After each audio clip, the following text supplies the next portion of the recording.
प्रिय दर्शकों नमस्कार। आप सभी का ज्योतिष शास्त्र में स्वागत है। मित्रों, व्यक्ति अपने जीवन में हमेशा आगे बढ़ने के लिए सोचता है और आगे बढ़ने के लिए प्रयत्न भी करता है।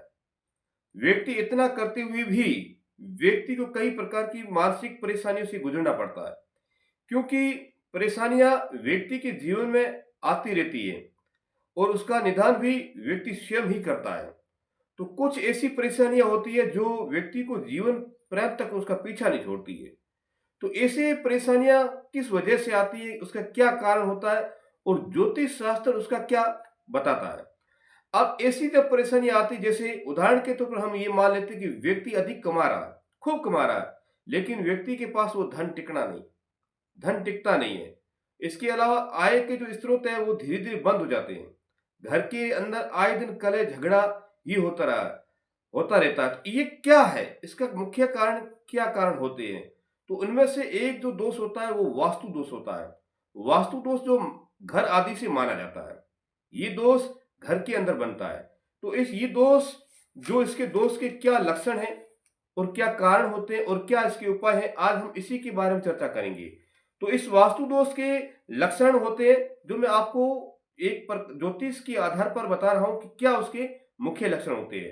तो ज्योतिष शास्त्र में वास्तु दोष के जो लक्षण बताए गए, जैसे परिवार में लगातार झगड़े होना, आए दिन झगड़े होना, जैसे परिवार के अंदर जितने भी सदस्य हैं उन सभी का एक मता नहीं होना, आपस में विचार नहीं मिलना या छोटी छोटी बातों पर झगड़ा होना, चिड़चिड़ा स्वभाव होना, कहीं सदस्यों का बार बार टकराव होना, ये एक प्रकार का वास्तु दोष के लक्षण दिखाई देते हैं। इसके अलावा जो भी व्यक्ति जो घर के अंदर कार्य करना चाहते हैं, कोई भी शुभ कार्य करना चाहते हैं, उस कार्य में बार बार रुकावट आना, यानी कि उस कार्य में रुकावटें आना, ये भी एक प्रकार का वास्तु दोष है।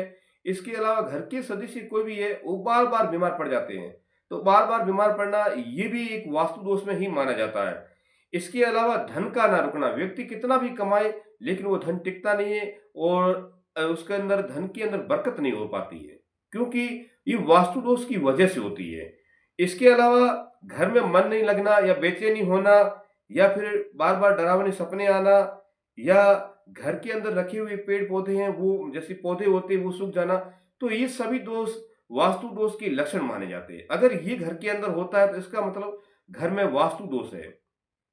और ये वास्तु दोष किस वजह से बनता है, इसका क्या कारण है? एक तो क्या है कि वास्तु दोष इस वजह से बनता है, जब भी हम मकान का निर्माण करते हैं, घर का निर्माण कराते हैं, तो उस समय जो जैसे रसोई होती है उसका किस कोण में उसका निर्माण करना चाहिए, शौचालय होता है उसको किस दिशा की ओर बनाना चाहिए, या पानी का जो टाँका होता है उसे किस दिशा की ओर बनाना चाहिए, इन सभी बातों का हम ध्यान नहीं रखते हैं, जिसकी वजह से घर के अंदर वास्तु दोष बन जाता है। इसके अलावा घर के अंदर कबाड़ खाना बना देना, यानी कि पुरानी जो वस्तुएं जो किसी काम की नहीं, खराब है, उन वस्तुओं को एकत्रित करके रखना, ये भी एक प्रकार का वास्तु दोष ही माना जाता है।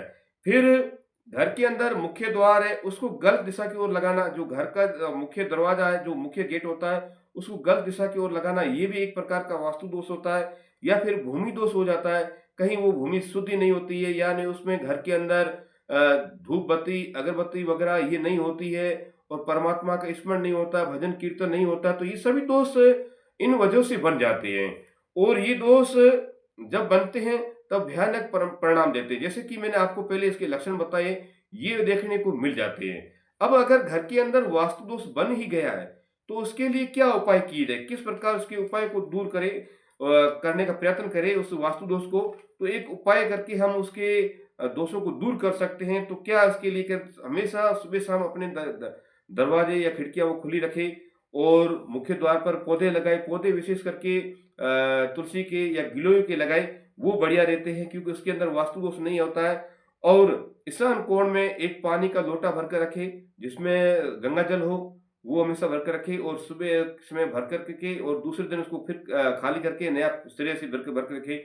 और हर शनिवार के दिन जब भी पोछा लगाए तो उसके अंदर नमक डाल के घर के अंदर पोछा लगाए और मुख्य गेट पर एक स्वास्तिक बनाए और उसके स्वास्तिक को तो पीले कलर का बना दे, आम की लकड़ी से बनाए तो वो मुख्य गेट पर लगाए। इसके अलावा हर शाम के समय या सुबह के समय भीमसेनी कपूर है, गूगल है, इनका धूप करे, तो इनमें से क्या है कि जो वास्तु दोष दूर हो जाता है। इसके अलावा भगवान श्री कृष्ण की जो गोपाल लड्डू है, उनकी पूजा पाठ करे या उनका स्मरण करे, उनकी भजन कीर्तन करे, तो भी घर के अंदर वास्तु दोष दूर हो जाते हैं। और इसके अलावा भगवान गणेश जी की पूजा पाठ करने से भी वास्तु दोष है, वो सभी दूर हो जाते हैं। तो इस प्रकार हम ये उपाय करने से हमारे घर के अंदर जितने भी सारे जो वास्तु दोष से संबंधित है, वो ये उपाय करने से दूर हो जाते हैं। तो इसके लिए जो उपाय बताए गए, वो उपाय नियमित रूप से की जाए, यथावत की जाए, क्योंकि मकान आदि का जब निर्माण हो जाता है, तो फिर उसको तोड़ा नहीं जाता है, उसको तोड़ करके दोबारा सिरे से नया नहीं बनाया जाता है। उसके लिए विशेष करके उपाय होते हैं। अगर वो उपाय हम यथावत नियम से करते रहे, तो ज़रूर उसके अंदर वास्तु दोष जो बना हुआ, वो वास्तु दोष दूर हो जाता है। ये वास्तु दोष हमारी खुद की गलतियों से होते हैं। जब मकान आदि हम निर्माण करते हैं, उसमें जो भी शौचालय वगैरह या रसोई घर है, उनका हम विशेष करके ध्यान नहीं रखते, कौन सी दिशा के अंदर बनाए, या टाँके का निर्माण करना है तो कौन सी दिशा की ओर बनाए, या ईश्वर का जो हम घर के अंदर पूजा पाठ का जो छोटा सा मंदिर बनाते हैं, तो वो किस दिशा की ओर बनाए।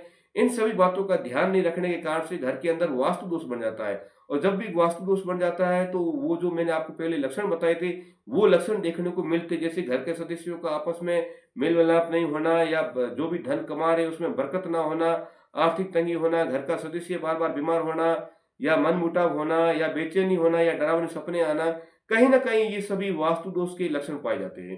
तो ये वास्तु दोष के जो उपाय जो बताए गए हैं, उन उपायों को हम अगर नियमित रूप से करें, तो उसके लिए ये वास्तु दोष दूर हो जाता है। क्योंकि भीमसेनी कपूर और गूगल का धूप, इसका उपाय करने से घर के अंदर सारी नकारात्मक शक्तियां हैं, वो दूर हो जाती है। और शाम के समय भगवान का भजन कीर्तन भी होना चाहिए, धूप बत्ती भी होनी चाहिए। घर के अंदर आपस में कभी लड़ना नहीं चाहिए, शांति बनाकर रखना, सब सदस्यों का आपस में मेल मिलाप होना बहुत जरूरी है। तब जाकर वो वास्तु दोष दूर हो जाता है।